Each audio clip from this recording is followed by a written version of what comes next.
Hi, mga ka-history, welcome na naman sa ating video. Samahan niyo ako para malaman natin ang totoo na mga historya.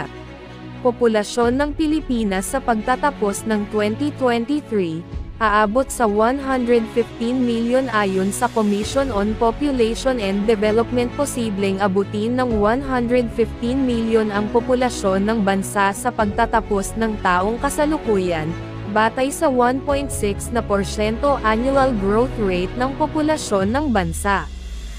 Sa programang Bagong Pilipinas Ngayon, sinabi ni Commission on Population and Development Director Lolito Tecardan na base sa pinakahuling census ng gobyerno noong 2020, nasa 109 million na ang populasyon habang, kung ang population size aniya ang pag-uusapan, ang Pilipinas ay nasa ika-13 sa itinuturing na most populous country sa buong mundo.